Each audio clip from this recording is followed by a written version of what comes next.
This podcast was made possible by our Patreon supporters, who give us the resources we need to produce each episode. And starting with this episode, Patreon supporters enjoy 1 week earlier access to episodes than other listeners.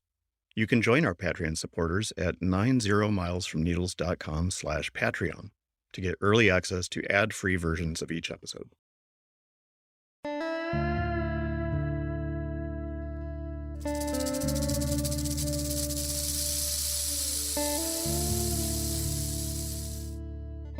The sun is a giant blowtorch aimed at your face. There ain't no shade nowhere. Let's hope you brought enough water. It's time for 90 Miles from Needles, the Desert Protection Podcast with your hosts Chris Clark and Alicia Pike. Hey, welcome to the show. I'm Alicia Pike. And I'm Chris Clark. And this is 90 Miles from Needles. In this episode, I'll talk about how the most recent report by the Intergovernmental Panel on Climate Change may turn out to be dangerous for desert protection. And we'll talk about attempts by the state of California to remove protection from the western Joshua tree. But first, my favorite co-host has something to say about a practice that is becoming regrettably common out in the wild landscapes of the West, especially including the deserts. And it's a practice that you can end just by not doing it. Imagine that.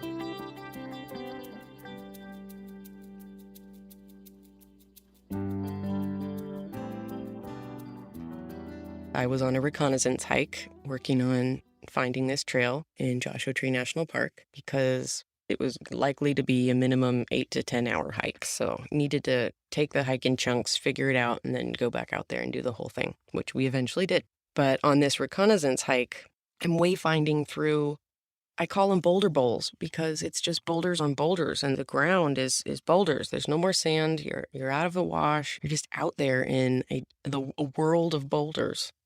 And I knew that there would be cairns marking the way because this is a notoriously difficult section of rock to get through. And just finding the right canyon to go up was an issue. And if the proper cairns had been in the right places, that would have been a really simple thing. But instead, there were little decorative rock piles, balanced rocks, all along the way. And once I had my trail figured out, it was okay, but I kicked over all of the decorative ones because they were really inappropriate in that area. And I did find an old, very clear cairn that marks this trail at the mouth of the canyon. And I was so relieved to find it because I knew this one has been here for a while. This is one of the wayfinding points. So I knew I'd finally found the right canyon. But it didn't exactly throw the hike off, but it lost about an hour and a half, maybe 2 hours on the hike, which is not great. Today we are talking about rock stacking, rock balancing, or cairns. In cultures across the globe, the word cairn, which has many cultural iterations, is defined by a single significant purpose, whereas modern rock stacking seems to exist solely for the sake of art or expression of oneself. There are two aspects to cairns that we're going to focus on: directional guidance and disturbance of habitat. The word cairn comes from Middle Gaelic meaning mound of stones built as a memorial or a landmark. Historical cairns were utilized for such purposes as covering a burial mound, marking boundaries, ceremonial uses for community, and most importantly, navigation. Cairns are still used for navigation, but unfortunately their purpose has been usurped by a New Age sense of spirituality and expression that helps nobody except for the creator. Hiking trail cairns serve an important purpose, and that does not include self-expression for the sake of creating art. We don't want to get lost, people. Most national parks have intentional cairns, meant to help direct hikers in the backcountry. Even cairns that are historical, like the Bates Cairns in Acadia National Park, dating from the late 1890s. So making a simple rock stack wherever, whenever you got the inspiration can actually lead to other hikers becoming lost. The area that I was wayfinding through in Joshua Tree National Park has had more than a dozen search and rescue operations in that canyon because there's literally one way in and one way out that you can do on foot. Otherwise, you need extensive climbing gear with you. Several national parks like Acadia, Canyonlands, Zion, and Hawaii Volcanoes National Park have historical cairns, and the addition of unauthorized cairns destroys the cultural heritage and significance of the original cairns. All of these parks plead with tourists to not add their own decorative rock stack. I think it's important to note that we all retreat to the wilderness areas for essentially the same reason. We want to get away from society, from concrete, from the hustle and bustle of city streets and sidewalks. So for the life of me, I can't understand why people make their mark, their personal memento, and leave it there for the rest of the visitors to that area to see. If you were out in the national park and you saw someone had spray painted a rock, you would consider that graffiti. The rangers in Zion National Park consider unauthorized cairns to be rock graffiti. An article from the High Country News by Robin Martin put it pretty bluntly. Pointless cairns are simply pointless reminders of the human ego. It's easy to dismiss the act of simply picking up a rock. Like it's no big deal. However, when you take a rock from its embedded position, you're exposing a whole micro-world underneath. Small reptiles, bugs, in riverbed situations, you've got aquatic life, and they are forced from their homes and must flee, and it puts them at great risk to be prematurely predated on. But when you move a rock in the desert, you're changing the drainage and erosion pattern, and it can have this butterfly effect to not only the life that was using it as a support system, but the actual features of the landscape will be altered. It's really important to keep these things in mind. And think about all the little microorganisms and all the critters and all the life that depends on that rock to be where it is. The fact is, it's a wilderness, it's a protected area. If it has any of those classifications, that's when you've got to think to yourself, okay, maybe I can't pick that wildflower, maybe I can't make that rock stack. And that's the compromise that we make so that we can share for future generations the absolutely stunning and gorgeous wilderness wildlife areas that we have right now.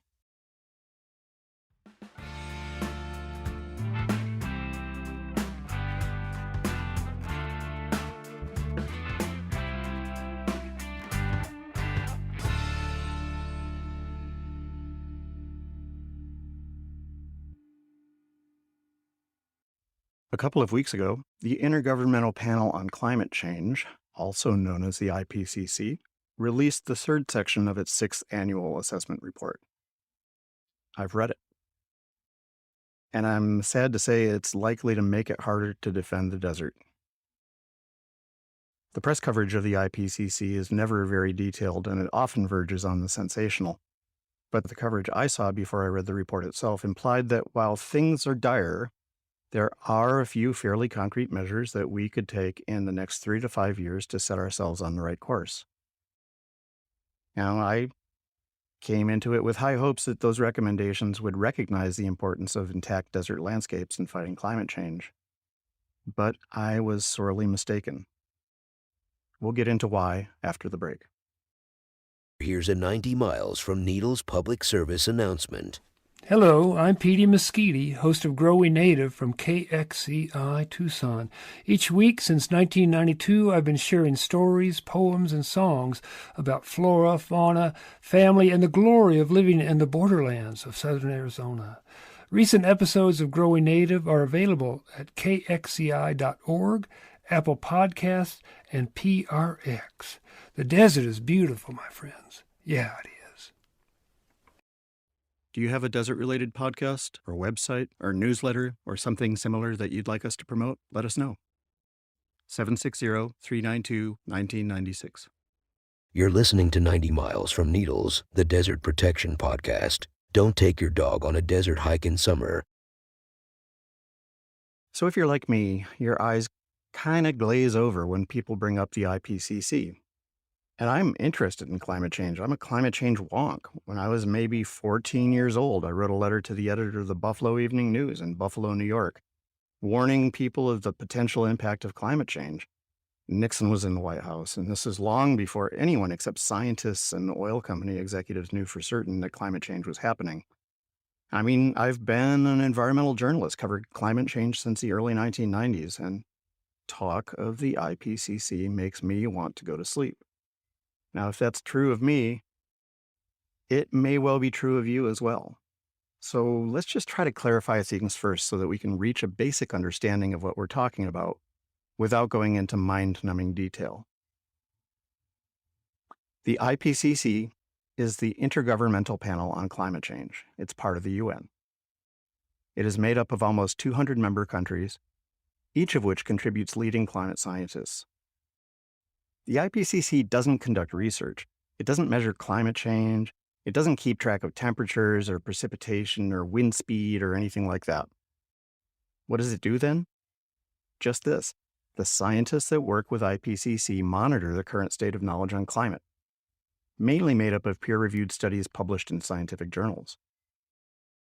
They try to come to consensus over what those articles mean altogether. When it comes to where we are as a planet struggling to come to terms with climate change, and they write up reports about what they can agree on and how closely they can agree on it. And then all of the governments that sent the scientists to the IPCC have to agree to release those reports, and they get watered down in the process.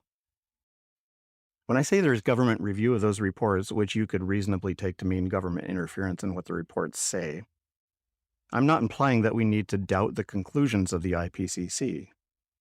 Governments usually want to downplay the sense of emergency, so if anything, what the scientists put out that goes to review by those governments gets watered down. To date, the IPCC has released 6 wide-ranging reports called assessment reports. Each assessment report comes out in 4 pieces, and this is the last bit of wonkery I'll burden you with, but each of 3 different working groups puts out its own section, and then there's an overall summary. What do those working groups do? Working Group 1 looks strictly at the science. How much greenhouse gas have we put into the atmosphere? What effect has that had on climate? We're talking temperature changes, changes in precipitation patterns, changes in wind, the whole deal. Working Group 2 is concerned with the effects of that climate change on natural and social systems. Let's say the temperature has gone up 3 degrees. What does that mean for wildlife? What does that mean for agriculture? What does that mean for social unrest? What does it mean for water supplies for cities? What does it mean for just the ability to go about living our lives as we're used to? That's Working Group 2. Working Group 3 talks about what can we do about it? How can we better mitigate the effects of climate change? How can we scale back the amount of greenhouse gases that we're putting into the atmosphere? How can we change the way our society works so that we're less likely to have a hard time making that shift, less likely to have a hard time coping with the effects of the climate change we've already baked into the system that we can't avoid? That's Working Group 3, and that's the report that came out in April 2022. Think of it this way. Working Group 1 covers what's going on. Working Group 2 covers what is it going to do to us. And Working Group 3 covers what can we do about it. So why is it that I think this latest report will hinder those of us that want to protect the desert? There's a lot of research lately on the importance of desert landscapes, not only for preserving biological diversity, but also for controlling climate change. Desert soils are increasingly recognized in study after study over the last decade as systems that will take carbon out of the air and store it as inorganic calcium carbonate and similar compounds, which then do not biodegrade. That's permanent carbon sequestration in desert soils. The deserts of the world might suck up as much as 1/5 of the carbon that gets sequestered in habitats around the world. That's a huge help in mitigating the greenhouse effect. And we're going to cover that more in an upcoming episode. Deserts are also among the least altered environments on the planet, which often means wildlife habitat is intact in big pieces, which in turn means that there are lots of ways for wildlife to move to cooler places as the desert heats up. And deserts also have a startling amount of biological diversity. In fact, the phrase biological diversity was first coined in a scholarly paper describing the ecosystems in the Sonoran Desert. And preserving biological diversity is one of the most important goals of fighting climate change. So I read the report thinking this is a summary of all the literature that has been published, all the studies that have been done in the last few years on anything relevant to climate change, and so surely they've looked at all the ways protecting the desert will help us battle climate change. However, here's what I found. In the most recent section of IPCC 6 that came out in April 2022, there are 3 mentions of desert. One's toward the beginning of the report, and it mentions that cities and deserts tend to have less tree cover than do cities in other places. It's around 28%. Cities in more well-watered areas might have half or 2/3 of their land area covered in trees. Desert cities tend to run about 28%. Nothing surprising there. The next mention of deserts is on page 2086, and it goes, and I read verbatim, deserts can be well suited for solar photovoltaic and concentrating solar power farms, especially at low latitudes, as there is lower competition for land and land carbon loss is minimal. End quote. And then, on page 2091, in a matrix that describes potential problems and potential solutions with solar deployment, there is a piece that says that solar can displace food production due to competition for space, the loss of soil carbon, and a heat island effect in which dark solar panels absorb more sun and create a local zone of higher temperature. And how does the report suggest avoiding these potential conflicts between solar and farming? I quote, target areas unsuitable for agriculture, such as deserts, end quote, for deploying solar.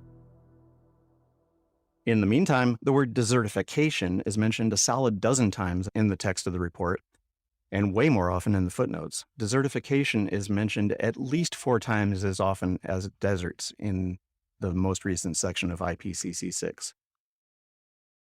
And if you're wondering why that's a problem, I might have asked the same question a few years ago. It's about this. Desertification is a phenomenon in which people ruin a piece of land. They overgraze it, or they plow and replow it, they compact the soil, they remove the tree cover and let the humus bake in the sun, they pump out all the groundwater, some combination of all of these sometimes. They just thoroughly extract everything of value from that piece of land and make it ecologically pointless. And that is what is called desertification. I've always wondered why we'd take this worst of all possible theoretical treatments of land and name it after a place that is rich in biological diversity. But I kind of left it at that until late last year. I read something really fascinating that kind of changed the way I think about even the concept of desertification, regardless of what we call it, whether we call it dust bowlification or parking lotification or terraforming in reverse, whatever we want to call it. Anyway, what I read was the work of Diana Davis, who is a professor of history and geography at the University of California, Davis.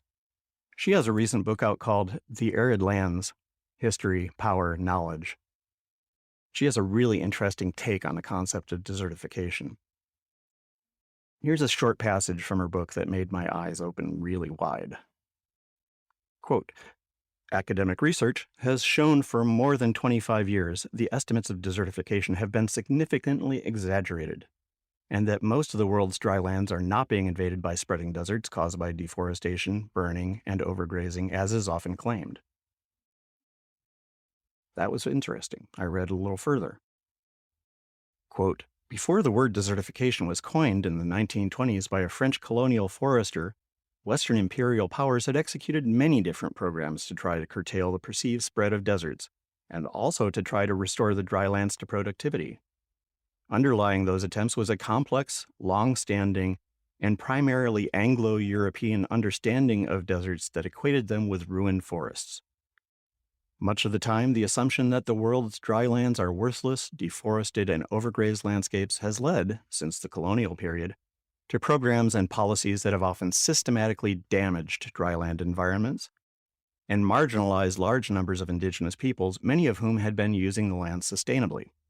End quote.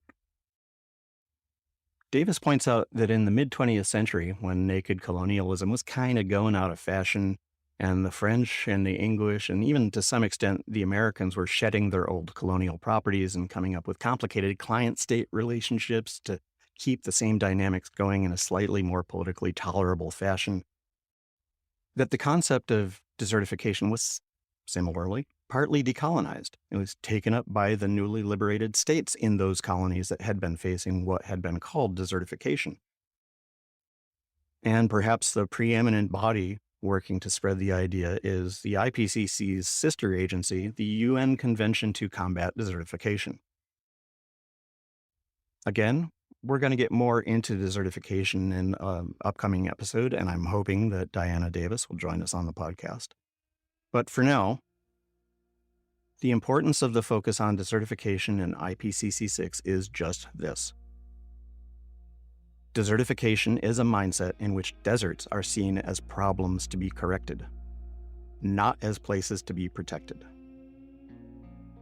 Let's say that again. Desertification is a mindset in which deserts are seen as problems to be corrected, not as places to be protected. And that's the problem I had with IPCC 6. Now, will this report directly cause problems for the desert? Maybe yes, maybe no. It's too soon to tell. What it will absolutely do, though, is provide additional fuel for the concept that sacrificing the deserts is the best quick fix for our climate problem. The urgency implied in the report will mean that people have more reason to do something to combat climate change, which is great. But where IPCC 6 talks about the value of coasts and forests and tundra and other kinds of environments, it is silent on the value of the desert, and this is really unfortunate. First off, in an era in which the IPCC continues to be attacked by politically motivated partisans whose ideology or next quarter profits compel them to try to stall climate action, releasing a report that's so woefully lacking on current science about the deserts is disappointing indeed.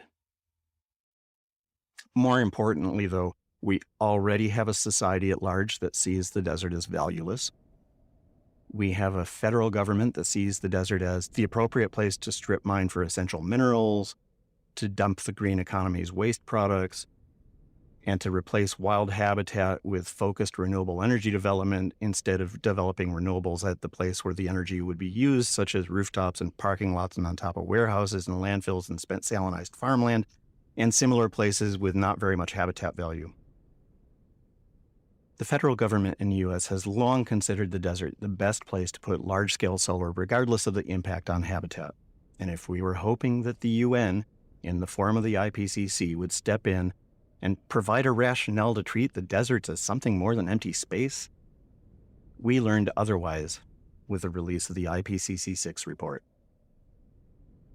Looks like those of us who want to defend the desert, who think the desert has a right to exist for its own sake, are not going to get any help from the federal government, and now we know we're not going to get any help from the UN. If we want the deserts protected, we're going to have to do it ourselves. And we have an opportunity to do just that we'll tell you about after the break.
You're listening to 90 Miles from Needles, the Desert Protection Podcast. Leave the snakes alone. We're back. As we're putting this episode together, we learned that the California Department of Fish and Wildlife is recommending against protecting the western Joshua tree as a threatened species under the California Endangered Species Act. It's not a done deal yet because the way it works in California is that the California Fish and Game Commission has to make the ultimate decision. And we're going to have much more information on this in a very soon upcoming episode of 90 Miles from Needles, very likely the very next one after this. But we wanted to just talk a little bit about this because it is one of those things where people's opinions can make a difference. The Fish and Game Commission that's going to make the ultimate decision this summer is a political body, and they have to respect the science. They have to take a look at what the science actually says, but they also can make a decision based on what people in California want, as long as the science doesn't contradict it. They decided to protect the gray wolf after CDFW recommended against it. And there are a couple of other species that they have recommended to protect since then that didn't have official CDFW backing. So the job of people that care about the desert, whether you live in California or not, is to persuade the Fish and Game Commission in California that it's really in their interest to give the western Joshua tree protection. The newest, hottest science says they're retreating, so we're losing them. The climate is changing. So it's a pretty good reason to give them some protection. Their original range is sucking in. It's going way back. Yeah, agencies can take a lot of science and find little picky details to quibble over. And you're right, the science is very plain that Joshua trees are in trouble. They're in trouble from climate change, keeping them from flowering and setting seed and keeping that seed from germinating. They're in trouble from climate-enhanced fires, and they are in trouble because people want to develop the desert. Is there a petition format that we can bring both of these things to the table to say, hey, we're reaching out to you directly. Hey, here's a whole list of thousands of people who care enough to put their name on a list? There are going to be quite a few ways that people can make their opinions known. The organization that put out the petition to list the western Joshua tree in the first place, which is the Center for Biological Diversity. We end up talking to them a lot because they're very active in deserts of the Southwest. But they have an action alert similar to the kind that Patrick Donnelly described for us when we were talking about the Dixie Valley toad. And the responses to that action alert will go to the Fish and Game Commission. And their action alerts are so easy to deal with. If you already signed up, you get an email and you can click your way through in less than 2 minutes and you've done your part to put your name on that list. And if you haven't signed up for the email, just going on their website, they have a whole area of action alerts that you can click on, the ones you feel strongly about, and throw your name on that list. Exactly right. And CBD won't be the only organization that's putting out action alerts. I expect that there will be several others, including the one that I work for. Just keep an eye on our show notes. We'll be mentioning this in upcoming episodes. We will be reminding you right up until the meeting where there's a vote, hoping to get a bunch of people there. But it's just really crucial. There's so much pressure from developers who don't want to pay extra for putting a new strip mall or logistics center or solar power or whatever. And they know what's going on. I just read a rather disheartening post today on a Facebook group for investors and developers. And I like to follow all sides of all subjects and see what everybody's saying.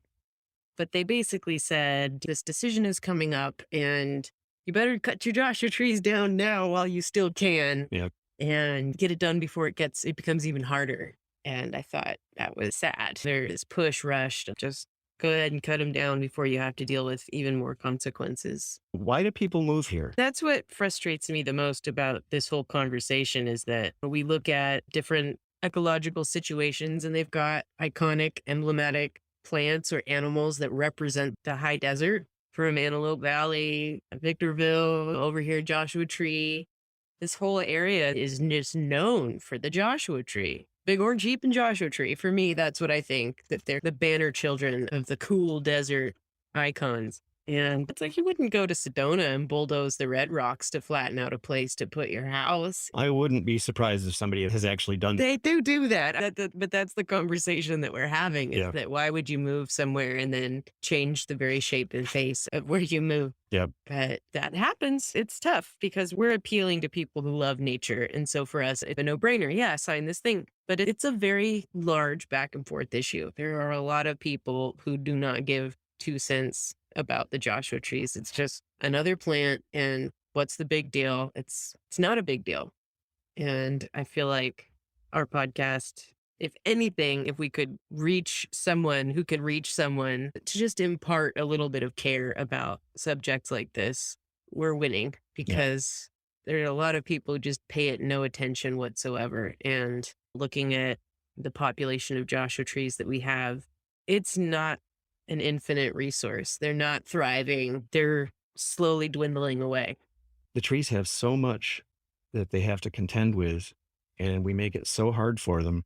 And this recommendation against listing is it's just such a slap in the face. When you spend any significant amount of time walking alone in the desert, and that's an important caveat because when you're walking your dogs or you're with your friends, if there's any distraction whatsoever, it pulls you out of paying attention to how closely everything works together. And if you spend enough time walking alone in the desert looking at these symbiotic relationships, it really the gravity starts to set in of how important these wild spaces are, where Joshua tree woodlands can be in their natural order, not surrounded by concrete and asphalt.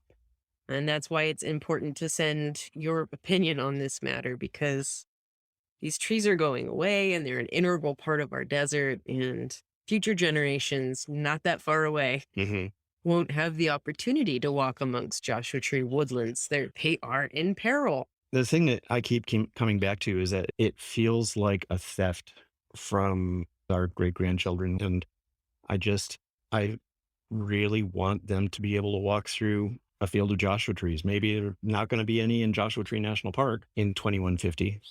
Maybe.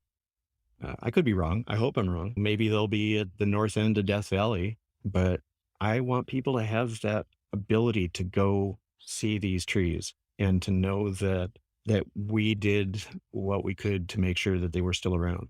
And I feel like the agency that the state of California entrusts with the state's extraordinary natural diversity has just decided not to do its job. We all know why. Money is very important in this whole equation. And nobody's making any money by preserving Joshua trees. That's inhibiting people from making money. I agree that it's development interests. They've been pushing back really hard. And to some extent, it's climate change denialism too. CDFW isn't denying the reality of climate change in their recommendation, at least not on the surface.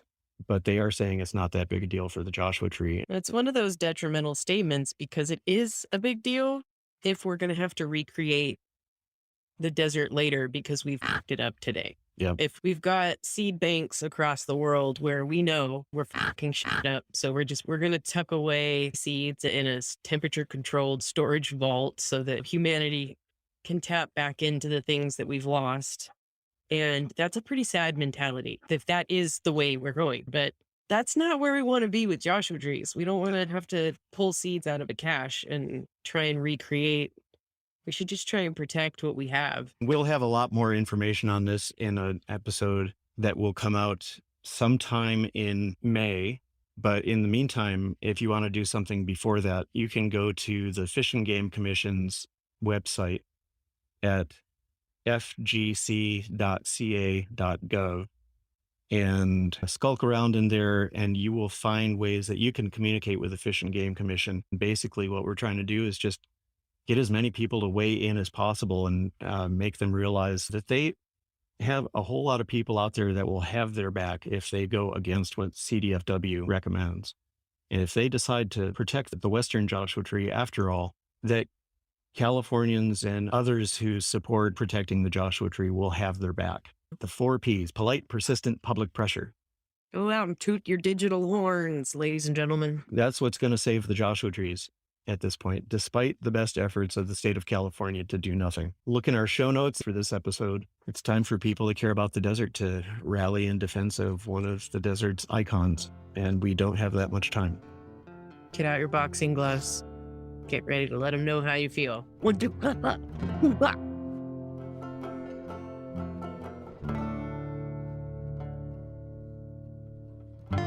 This episode of 90 Miles from Needles was produced by Alicia Pike and Chris Clark.